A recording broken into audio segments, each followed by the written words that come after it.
Hey Pyro, I'm Janny Lisenby, the artist behind Red Roof Barn, the founder of Burn Savvy Academy, and your Pyro professor.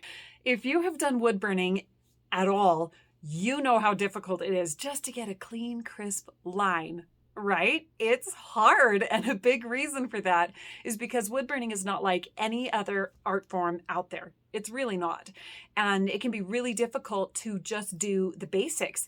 And so I want to get down to the basics today and teach you the 4 main techniques that every pyrographer comes back to. These are the techniques that I actually teach in depth in my Learn and Burn course. And maybe I'll throw in an extra from my shading course. I want to go over these techniques with you today so that you can get the foundation you need in order to get those clean lines that you crave. Let's burn.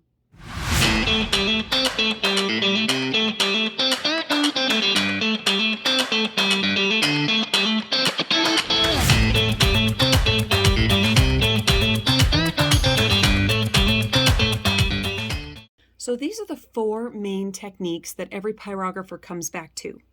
The first one is called the pulling technique. And the idea is that you pull the burner towards you, okay? Pull the burner towards you. And the idea here is to not push, because if you push forward, it tends to catch on some of the grain and it wants to blob. See how it doesn't want to be super duper even when you go forward, especially if you're going against the grain. So if I'm pulling this towards me, that's not so bad, right? If I'm pushing away from me, it's, good grief, it's fighting. Let me see if I can do that smoother. But both of them were a fight. And it's just a whole lot easier if you pull it towards you. Can you do it forward? Absolutely. It's just going to take a lot more practice and a lot more grace and finessing. And all of those are just kind of harder when you're just starting out. So I highly recommend, especially if you're a beginner, just pull it towards you. Pull, pull, pull. And the idea is you can pull it towards you can pull it towards your wrist, you can pull it towards your elbow, but you still want the action to be a pulling action, okay? That's the general idea of that one. And these are all techniques that I go over in the Learn and Burn course. And we go over these in depth to really help you get smooth, clean, crisp lines. Now the next technique is the swinging technique. And this is one of my favorites. This is one of my students' favorites, the swinging, where you come in smooth and go out smooth. And the idea is you are going back and forth like a child in a swing. And the child is dragging their feet in the sand, right? So you're going out and in, smooth at the beginning, smooth at the end. This is going to help you not blob at the beginning and the end. Just like I teach in my Learn and Burn course, you do not want to touch it down, pull down, and then let go, because that's going to leave blobs at the beginning and end that you're going to have to fix. If you stop at all, it's going to burn a blob. So the way to avoid that is to swing in and out. And then if you want to, you can turn that into a longer line of swinging back and forth, making that line super smooth. And this is one of those techniques that's really good for filling in blobs. So for example, I do have those 2 that are not fabulous, right? If you find you have lines like that, try to go back in right over those spots in tiny little swinging motions. And that will help you to smooth out those blobby lines. It will thicken the line. So if you wanted a really thin line, that can prove to be a little bit of an issue, but I have discovered that for the most part, most people don't even notice the difference between a crazy thin line and a really thick line. They don't see much of the difference. You might notice, but they don't, which I think is really interesting. So that is the swinging stroke, okay? The third technique that I teach in the Learn and Burn course is the touch technique. And the idea behind this is basically like stippling or pointillism or any of that. The idea is to just barely touch that wood. Now, if you want it to be darker, you spend a little more time. Time is the key here, not pressure, because all pressure does is it stresses out your wrist. It gives you carpal tunnel. It is very frustrating. You do not want to be pushing, and it can damage your burner. When you have your tools going at a really high heat, and a lot of these burners do hit a pretty high heat, then they become brittle, they become really susceptible and to damage, and they are a little more delicate when it's hot. And so what you want to do is respect that and not push hard. Keep it light. Okay, so what I am doing here, I am not pressing hard. I am spending more time if I want it dark, and I am spending less time if I want it light.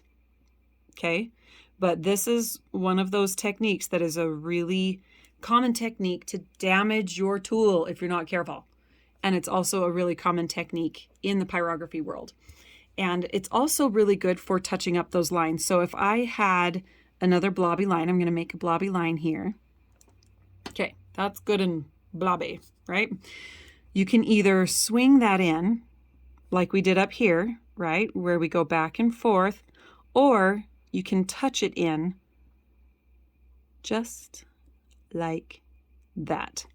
And then what I like to do is just smooth it back over with that swing stroke to help smooth out that texture.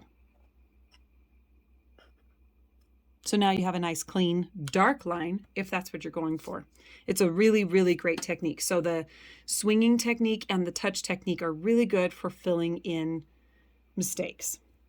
Okay, and then the last technique that I teach in the Learn and Burn course is the sweeping technique. And the idea here is to imagine yourself in a room, okay, with a broom, and you're going to sweep the floor. Not in the middle, but off to the side. You're going to put your broom down and then you're going to come in, right? But with a burner, you always have to be in motion. You can't just stop and come in, right? What you want to do is keep moving, but slowly go faster. Slowly go faster. That kind of a thing. And I'm fighting a little bit of the wood grain here. This is, by the way, a poplar practice piece of plywood. I like to use these for practice. They're really, really great. So that's actually something that I tell my students is to go get some poplar or birch plywood squares. But I like to get the 4-inch squares. To me, that's a really great practice size.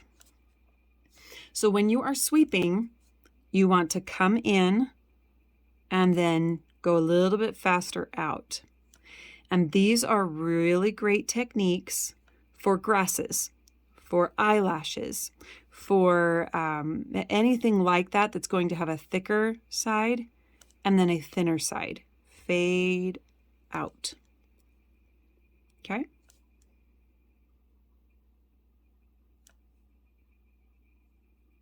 There we go. And that's the idea. And if this is not quite to your liking, simply use the swing stroke to come back in and smooth things out. Or the touch stroke and get those lines nice and smooth again the way that you want them. Okay? Now there's one other stroke that I really cover a lot in my shading course, and that is scumbling. Scumbling is basically doing circles, right? It's you have pointillism and then you have circularism. And that is a really, really common stroke used in the pyrography world. And for good reason. It actually adds a lot of texture. If you're using a shading tool, it actually doesn't add as much texture. You can get a smoother burn with the circular motion like I'm doing here. And typically, I don't shade with the mini flow, but you can, and you can get a really cool texture with it. So this is Scumbling, and I use it a lot in my shading. But I don't really use it in line art. I don't use it in lettering. And so this is something that I go over more in depth in the shading course. And then you can combine all of these techniques to create more techniques. And in the shading course, I actually go over different angles because it's really, really important, like surprisingly important, how holding your nib is holding your pen one direction or another is going to change your shading technique. And that's something I really hit hard in that shading course. And this is really, like, shading is very, very difficult. I would highly recommend, if you are just starting out, to start with some straight line art and lettering, okay? And I would do it in this order: line art, lettering, shading, okay? Line art is easier. If you think about when people teach young children how to use a pencil, usually the first thing we learn is something with more of a natural shape. And you might think of that as, say, a stick figure, right? It doesn't have to be perfect. We're just drawing something, right? So you might not have an absolute perfect circle. That's okay. You might not have an absolute perfect smile. That's okay, right? We're just drawing a stick figure. And once you have done that, then you move on to learning your letters, right? You've kind of mastered the line art. And then you want to master the lettering. After you have mastered some of the line art and the lettering, then shading is going to come so much more easily. I was one of those people who loved to draw. I loved pencil drawing is really what it is. And I loved realism. I still do. But when I drew for the first time with a wood-burning tool, I was pretty pathetic. And so it was really, I had to teach myself a lot of wood-burning techniques because I couldn't find them anywhere. And so these were the techniques that I came up with that were the most helpful for me. And then when I started selling my artwork professionally, I realized these were the main ones that I constantly come back to, are the pulling stroke, the swinging stroke, the touch stroke, and the sweeping stroke.